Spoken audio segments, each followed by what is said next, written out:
ایک بار پھر آپ کو خوش آمدید کہیں گے پیغام رمضان نیوز ٹیلی ویژن کی یہ خصوصی ٹرانسمیشن اور اپنا سیگمنٹ میں آگئے جس میں آج ہم بات کریں گے اپنے کسی ایک موضوع کے اوپر، اور موضوع ہمارا ہے غیبت، حسد، بغض، منافقت اور کینہ پروری۔ اس کی ممانعت کی گئی ہے اور یہ ایک برائی جو ہے نبیہ ہمارے ایک سوسائٹی کے اندر کافی زیادہ اور عام دیکھنے میں آ رہی ہے، بہت زیادہ بڑھتی چلی جا رہی ہے۔ تعارف کرا دیتے ہیں مہمانوں کا۔ میرے دائیں جانب موجود ہے ڈاکٹر سید اسامہ بخاری، بہت شکریہ آپ کا اسامہ، آپ تشریف لے کر آئے۔ نعت خوانی کے لیے کوئی اور نہیں، ہمارے ساتھ اختر قریشی صاحب موجود ہیں، بہت شکریہ آپ کا۔ میرے ساتھ موجود ہیں ہمارے مہمانوں میں ہما تقوی مذہبی اسکالر، اور ان کے ساتھ تشریف رکھتے ہیں کلام کے لیے ذیشان اختر صاحب۔ سب سے پہلے آغاز کرتے ہیں، جس طرح سے فرید نے ابھی بات کی کہ یہ ایک وہ مسئلہ بن چکا ہے ہمارے معاشرے کا اسامہ صاحب، جو کہ ہم بہت زیادہ دیکھتے ہیں۔ جب غیبت کرنے والے شخص کی چغل خور کی بات کی گئی تو فرمان جاری ہوا کہ کیا تم پسند کرو گے کہ تم اپنے مردہ بھائی کا گوشت کھاؤ؟ یقینی طور پہ کوئی بھی پسند نہیں کرے گا۔ تو کہاں کہاں کیا کیا ارشادات ہوئے اس حوالے سے؟ نحمد و نصلی علی رسول الکریم، اما بعد فاعوذ باللہ من الشیطان الرجیم، بسم اللہ الرحمن الرحیم۔ بہت اہم عنوان ہے اور میں سمجھتا ہوں کہ ہمارا معاشرہ بدقسمتی کے ساتھ اس دلدل میں بہت بری طرح پھنستا چلا جا رہا ہے، اور غیبت جو ہے اس کے حوالے سے تو قرآن کریم میں اور حدیث نبویہ میں بڑی سخت وعید جو ہے وہ بیان فرمائی گئی۔ جناب قرآن کریم کی آیت کا ترجمہ آپ پڑھ رہی تھیں کہ قرآن کریم میں کہا گیا کہ ایحب احدکم ان یاکل لحم اخی، کہ کیا تم پسند کرو گے کہ اپنے بھائی کا مردہ بھائی کا گوشت کھاؤ؟ کتنی کراہت جو ہے، کتنی تکلیف، یعنی ایک زندہ انسان کا گوشت کھانا اسے ایک ذی شعور انسان وہ پسند نہیں کر سکتا، اور لطافت والا انسان تو اسے گھن محسوس کرتا ہے۔ کجا کہ ایک مردہ بھائی، اور بھائی اس لیے کہا قریبی ہے کہ بندہ اس کو بھی نہیں پسند کر سکتا۔ اتنی کراہت اور اتنی نفرت اس سے دلوائی گی اس عمل سے۔ اب یہاں پہ دو چیزیں آ جاتی ہیں، ایک ہوتی ہے غیبت، ایک ہوتی ہے چغلی۔ یہ دو الگ الگ چیزیں ہیں جنہیں ہم مکس کر دیتے ہیں اکثر۔ غیبت کی تعریف یہ ہے، غیبت وہ ہے کہ ہم کسی کا ذکر کسی دوسرے کے پاس اس انداز میں کریں کہ ہم اس کا عیب اس طرح بیان کریں کہ وہ جو اصل صاحب ہے جس کی بات ہو رہی ہے اس کو برا محسوس ہو۔ صحابہ نے عرض کیا اللہ کے رسول اگر اس میں وہ عیب واقعی موجود ہو تو آپ اس کی وہ عیب کو بیان کر رہے ہیں تو وہ غیبت تو نہیں ہوگی؟ آقا نے فرمایا یہی تو غیبت ہے کہ آپ اس کے عیب کو دوسروں کے سامنے جا کر بیان کریں اور وہ اس کو جو ہے وہ پسند نہ کرے، اور اس کو عمل ایسے الفاظ میں بیان کیا جائے کہ وہ اس کو الفاظ بھی پسند نہ ہو، اس کو کہتے ہیں غیبت۔ یعنی کہ ایسے الفاظ جو کہ آپ کسی کی موجودگی میں اس شخص کے منہ پر آپ نہیں کہہ سکتے، وہ غیبت کے زمرے میں آ جائے گا۔ غیر موجودگی میں کہہ رہے ہیں آپ۔ اور چغلی یہ ہے کہ آپ نے اس کی بات جو ہے، اس کا جو فعل ہے آپ نے کسی تک پہنچایا، اور ہماری اگر زبان میں گئے تو اس میں مرچ مسالہ لگا کر اور اس کو بڑھا کر تڑکا لگا کے اس میں جھوٹ ایڈ کر کے آپ نے بیان کیا، اور اس بات کی بیس کے اوپر فساد کھڑا ہو جائے، لڑائی ہو جائے، وہاں پہ فتنہ فساد کھڑا ہو جائے، اسے کہتے ہیں چغلی۔ اب ان دونوں چیزوں کی اسلام نے بڑی سختی کے ساتھ ممانعت فرمائی۔ آقا علیہ السلام نے فرمایا، آپ گزر فرمائے تھے قبرستان سے تو آپ نے وہاں پہ کھڑے ہو کے فرمایا ان دو قبروں والوں کو عذاب ہو رہا ہے۔ صحابہ نے عرض کیا اللہ کے رسول کس طرح، کس وجہ سے ان کو عذاب ہو رہا ہے، کیا وجہ تھی؟ آقا علیہ السلام نے فرمایا ایک بندہ جو ہے، ایک صاحب قبر، وہ اپنی طہارت اور پاکیزگی کا خیال نہیں رکھتا تھا، اور دوسرا جو ہے وہ اپنے بھائی کی غیبت اور چغلی کیا کرتا تھا۔ اب یہ ہے بہت بڑی بات۔ اب غیبت اور چغلی کے اندر اب بندہ جب بات کرتا ہے، اکثر بندہ بات کرتے کرتے تہمت اور الزام تراشی تک بھی چلا جاتا ہے۔ آقا علیہ السلام نے صحابہ سے فرمایا اتدلون من مفلس، صحابہ جانتے ہو مفلس اور کلاش کون ہوتا ہے؟ صحابہ نے عرض کیا اللہ کے رسول جس کے بعد درم و دینار نہ ہو۔ اب ہم بھی یہی ڈیفینیشن کریں گے کہ مفلس اور کلاش جس کے پیسہ نہیں۔ آقا علیہ السلام نے فرمایا نہیں، مفلس اور کلاش وہ نہیں جس کے بعد درم و دینار نہیں ہے، وہ ہے جو قیامت کے دن نیکیوں کے انبار کے ساتھ جائے گا اللہ کی بارگاہ میں۔ لیکن ہوگا کیا؟ ابھی وہ اللہ کی بارگاہ میں پیش ہوگا تو پیچھے سے ایک بندہ آئے گا، وہ کہے گا یا اللہ شتم ہذا، یا اللہ اس نے میرے اوپر گالی دی تھی۔ ایک ہے یا اللہ قذف ہذا، یا اللہ اس نے مجھ پہ بہتان بازی کی تھی، میری غیبت کی تھی۔ اب یہ بندے لائنوں میں آتے جائیں گے، اور آقا علیہ السلام فرماتے ہیں اللہ رب العزت اس کے نیکیوں والے پلڑے میں سے نیکیاں اٹھا کے ان کو عطا کرتے جائیں گے، اور ان کو ملتی چلی جائیں گی جن کو آپ نے، جن کے اوپر بہتان بازی کی تھی، جن کی آپ نے غیبت کی تھی، جن کو آپ نے گالی دی تھی۔ ہمارے نزدیک تو یہ معمولی گناہ ہے نا۔ غیبت کرنا اور جو اس میں شمار ہو رہا ہے آپ کے ساتھ، جو شامل ہو رہا ہے، کیا وہ برابر کا ذمہ دار ہو گیا؟ بالکل برابر کا ذمہ دار ہے۔ دین نے منع فرمایا کہ جس کے پاس چغلی ہو رہی ہے، جس کے پاس غیبت ہو رہی ہے، اس کو معلوم ہے کہ یہ میرے پاس غیبت کرنے آیا ہے، تو اس کو منع کرنا ہے، آپ نے نہیں سننی، اس میں اس کو وہی گناہ ملے گا۔ لہذا دوسری بات یہ ہے جو میں عرض کرنا چاہ رہا ہوں، تو وہ جو نیکیاں جو ہیں وہ ان کو عطا کرتے جائیں گے حتیٰ کہ اس کی نیکیاں ختم ہو جائیں گی اور لائن ابھی باقی رہے گی۔ تو اللہ رب العزت کیا کریں گے, ان کی برائیاں اٹھا کے اس کے پلیڑے میں ڈالی جائیں گے.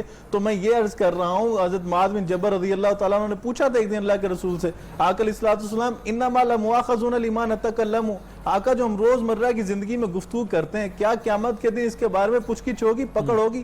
آقا علیہ الصلوۃ والسلام جلال میں کہا تو میرا قرآن پڑھنے والا صحابی ہے اور حدیث پڑھنے والا صحابی, تجھے نہیں معلوم قیامت کے دن بہت سارے لوگ ماد اس بنیاد پر نہ کے بل گھسیٹ کے جہنم میں پھینکے جائیں گے کہ ان کا دنیا میں اپنی زبانوں پہ کنٹرول نہیں تھا. یہی وہ بات ہے آپ نے جو بات کی, اور آج کل کے دور کے اندر ان تمام چیزوں کا اگر ایک لب لباب لیا جائے تو ماڈرن ٹرمنالوجی کے اندر اس کو گاسپس کہا جاتا ہے چیزوں کے اندر. ہما صاحبہ آپ کی طرف ہم آتے ہیں, یہ جو بات چل رہی ہے غیبت, حسد, بغض, منافقت, کینہ پروری, اور ایک اور بات آ گئی بہتان تراشی. میں چاہوں گا ایک ایک ورڈ میں ذرا سا یہ بتا دیں کہ غیبت کیا ہے, حسد کیا ہے, بغض کیا ہے, منافقت کیا ہے, کینہ پروری کیا ہے, اور بہتان تراشی ہے کیا, اور کتنے سخت احکامات ہیں ان کے اوپر. اعوذ باللہ من الشیطان اللعین الرجیم, بسم اللہ الرحمن الرحیم, اللہم صلی علی محمد وآل محمد وعجل فرجہم. ڈھیر ساری برائیوں کو آپ نے ایک جگہ پہ یکجا کر دیا.